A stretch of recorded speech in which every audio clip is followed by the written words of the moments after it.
I'm Megan Gentry, and I'm San Angelo Museum of Fine Arts Gift Shop's Featured Artist of the Month, and I own and operate Megan Elizabeth Art Studio. I started out studying science. I actually went to major in neuroscience and minor in psychology, and so I ended up dropping out of that, so to speak, to pursue my art dream. I think neuroscience and art have a lot in common. Maybe not all science in general, but I think neuroscience and art are both such, you use your brain and it's left brain versus right brain, and I really just find it fascinating how people's psychology and their neuroeccentricities come through in their art. I got started as an artist actually working at Michael's, and I started getting really familiar with the different products, and then I moved on to painting with a twist, where I started really honing my art skills and teaching other people how to do that as well, which ended up benefiting me, I think, a whole lot. And then I started boothing at the chicken farm, and now I'm here today. My favorite medium to work in is acrylic, but I always seem to change my acrylic in some form or fashion, either with different mediums, or different products that I can mix in with my paint to make it either go farther or be a little bit thicker. I really want to get into oil paint. I love learning about the science that goes into oil painting, having to use the terpenoid and all of that. I find that really interesting, how that paint works. So I do private lessons and I teach classes in my studio. I'm doing private lessons now, and I also taught at Painting with a Twist. My favorite thing about teaching is watching their minds just open up. I think that a lot of people walk into art thinking that they don't know how to paint, or that they don't have the ability or the creativity, and just to see someone unlock that creative side of themselves has always just astounded me, and watching them almost blossom from that newfound gift that they have. I found myself being influenced the most by people like Salvador Dali, of course, and I really liked MC Escher, though I can't see any of Escher's work in mine. I do find that I do a lot of dystopic art pieces, so I find myself more tied to George Orwell, Aldous Huxley, those type of authors. Like, I get inspired by books and political things and different stuff like that. Not too political. So my style, I think, is abstract, and I think that it's ever changing too. It's really hard to nail down one style. For me, I think I like to play with all of the different types of styles, but definitely abstract I lean towards the most, and definitely those abstract type colors as well.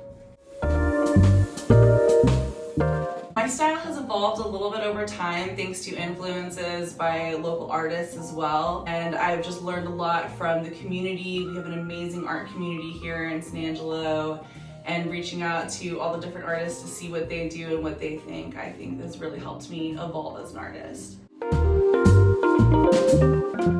I think being at the chicken farm, being surrounded by other artists, is one of the most amazing parts about being out here. It does help. We feed off each other's creativity, and it's really a beautiful thing. If you want to be an artist, or if you want to start art as a hobby, or you don't think you're an artist yet, then you already have that artist mind. You're already halfway there. The hardest part about art is starting. That would be my advice to you, is to jump in full force and really just be creative and let yourself be free. Artists seem to thrive more when they embrace their true art self. My favorite piece is usually the one I'm working on currently. It's a UV portrait of my friend Andrea, but I also am partial to my lady bending over backwards, the accommodation piece. I really liked the accommodation piece. working on challenging myself with a new piece where I'm experimenting with colors that are kind of outside of my normal color palette. And I'm also working on human portraits as opposed to pet portraits, which is brand new also for me, and I'm trying to get those fine details down. It's been an awesome challenge and I've really enjoyed it. I've actually recently started doing blacklight and UV reactive paintings, and they have been a lot of fun. My favorite part about them is that you can have a regular painting that you see with your, with your normal eye, and you perceive it as something, but when you add that black light, you experience it as something else. And I love having that dualism, especially I find that people have a lot of dualism going on in their minds. They see black and white, go back and forth. I like having two options in one painting, and I think that that's my favorite part about working in UV. The hardest part about working in UV is the layers. A lot of times you'll see brushstrokes come through and they can make your portrait look very zombified. Or if you can do a nice flat wash on it after you've zombified it, you can clean it up and make it look a lot smoother. But it is definitely the layers the hardest part about UV painting. I actually stand there with a paintbrush in one hand and a UV light in the other, and I have to paint two-handed, work in the dark as well, which is all very new for me. I do a lot of self-promotion through social media. I kind of consider myself a little bit of a social media guru because I get to work with the Chicken Farm and the Stylo House as well in doing their social media. So promoting yourself on Instagram, Facebook, TikTok, all of that is always super crucial in getting your name out and getting recognized.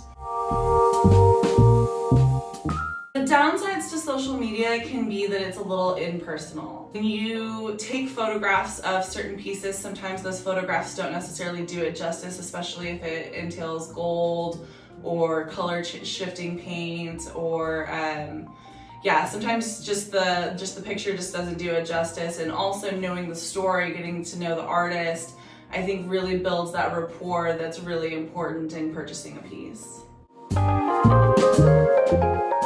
This pandemic definitely changed how we operate as a studio. I've had to transition from doing public classes to now doing private lessons, but I find that more people are looking for ways to engage in the community than ever before. As much as social distance as possible, of course, but finding safe ways, and so that in itself, I think social media does help with promoting those types of events that you might not know of outside of, having being trapped in your house.